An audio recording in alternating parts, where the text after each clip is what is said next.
Hey, what's up, everybody? This is your boy Montre, and today is, I guess it's October 11th. Is it October 11th? It's coming out day. So I decided I would tell you guys my story, I guess, coming out story. My hair is looking crazy this morning. I just woke up, so excuse me. Excuse me. My hair is looking kind of crazy. My hair is always crazy because I got dreadlocks. Anyhow, so my coming out story, it's not really anything major or very dramatic. It's kind of lackluster, you can say. Um, I don't know if you could say I was in the closet. I considered myself back then very discreet, and I felt like I was, from Texas, so people just don't talk about things out here.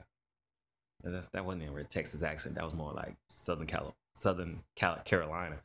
People don't talk about their sex life out here. There's a lot of guys in the closet. So I was in the closet. I had started messing around with guys after college. I had crushes because I was a virgin for a long time. I wasn't having sex with girls because it was the Lord's way, and I just wanted to save myself. And maybe it was just an excuse because I really wasn't feeling attracted. But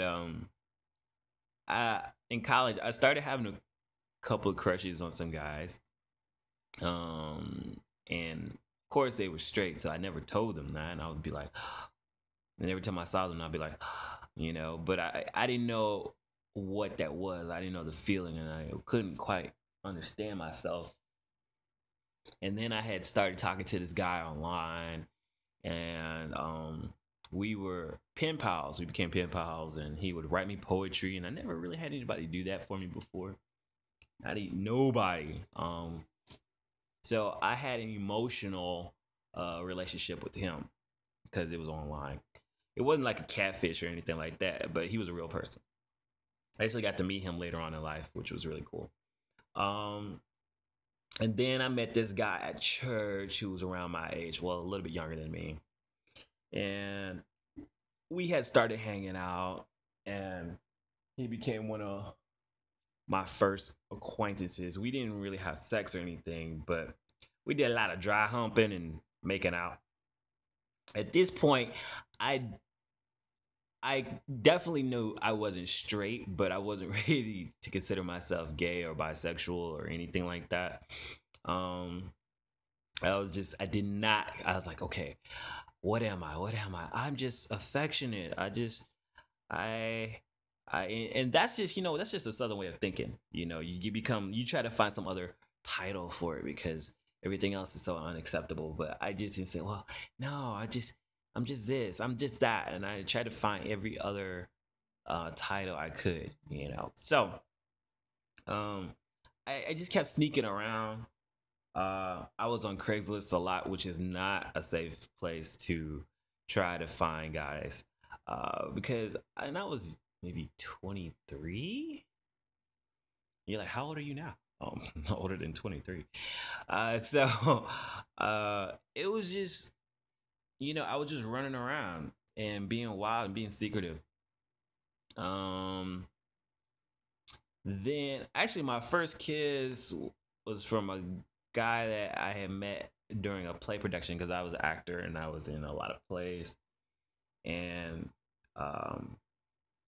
I was drunk on some wine, and I was talking to him, and he was on the DL, and he just pulled me in, and I was like, oh, what the hell, I said I never kissed a guy before, so I was curious, so I did it, and I liked it. So yeah, that was my first kiss. So and then after that I started messing around with that guy at church. So but still hadn't had sex yet. But I was really frustrated because I did not consider myself straight. I didn't know where I was falling in on this whole spectrum of things. What did I consider myself? I think back then I was calling myself bi-affectionate, bi-emotional.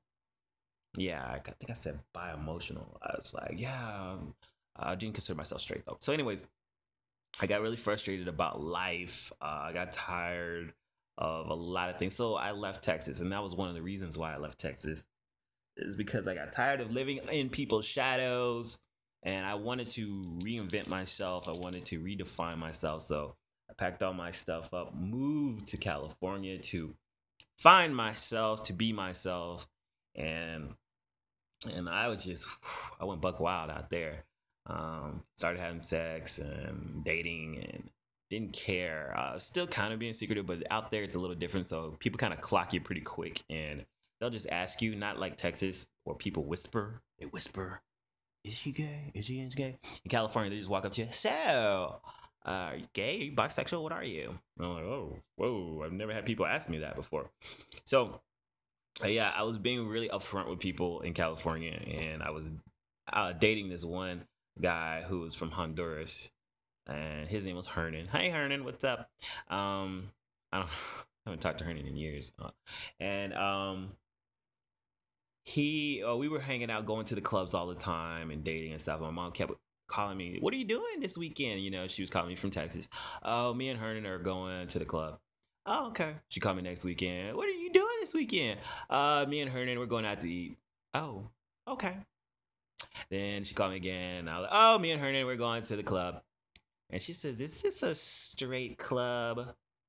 And I was like, no. And she was like, oh, okay. And that was it. That's how I came out. Because my main concern, I really didn't care about what other people thought. I really cared about what my mother thought. And I know my mom was really big about having grandkids, and she was all this and that. And I did not want to hurt my mother. So my whole thing was that I was not going to come out because I did not want to hurt her. I did not want, but I didn't want to hurt myself either. And I didn't want to be unhappy. And I just felt like the best thing for me to do was to separate myself and to prevent from hurting her. And sometimes we do things because we don't want to hurt other people, and then decide to live a miserable life because we want to make somebody else happy. But I decided I wanted to be happy too. So I decided to put my life in the forefront and say, what makes Montre happy? And that's what was it. And not that I don't love my mother. I still love my mother, yes. But I was tired of doing things to make other people happy, and I was still miserable. I was like, this is not what I want to do in my life, you know? But the more I got to the point where I was not going to make a big deal about it, I felt like this. If I stop making a big deal and I stop feeling bad about myself and I start celebrating myself and my life and my sexuality, then other people will celebrate it with me. And the people that don't, well, they didn't mean anything in the first place. And I did lose some friends. A lot of people defriended me from Facebook, and it hurt my feelings a little bit, but not that much because I really didn't talk to them that much anyways. Some of them I didn't hang out with. Some of them, you know, they were so diehard Christian. Their head was so up in the air. You couldn't really have a normal conversation with them anyways. So I lost a few friends, and after I came out, and I was on Facebook, and then I moved back to Texas, which was a real call to Jesus. And I started expressing a lot of my beliefs that were evolving over time, about how I felt about sexuality, about people, about love, about religion, and my spiritual evolution, my religious evolution, and you guys know how I feel about religion and stuff, didn't happen because of my sexuality. That stuff was happening way before that. Like I said, I was already thinking about a lot of things and questioning my beliefs, and a part of that was questioning my sexuality as well. Ooh, that's my phone, which means it's time to go. So I'll talk about that more later. If you guys have any questions about my life, or if I can help you in any way, if you're a young person, I don't know what your situation is. But hey, I've been through a few things. Like I said, it wasn't harsh. It wasn't like, oh, somebody was cussing me out or whatever. I mean, I've had some people call me fag or whatever, which I think is ridiculous. You know, people are hateful. And then I've had people who secretly came out to me, and you know who you are. But I don't tell people secrets. You know, that's up to them whether they decide to come out. I've dated a few guys who have been on the DL, even here in Texas, in Dallas. So, like I said, that's up to each and his own. But in my life, I choose to be happy and free because there's nothing for me to be ashamed about. Because I love me. I love me, and I'm looking for somebody who loves me too. I love you guys. Remember, if you don't do it, then who will? Happy coming out day. Peace out.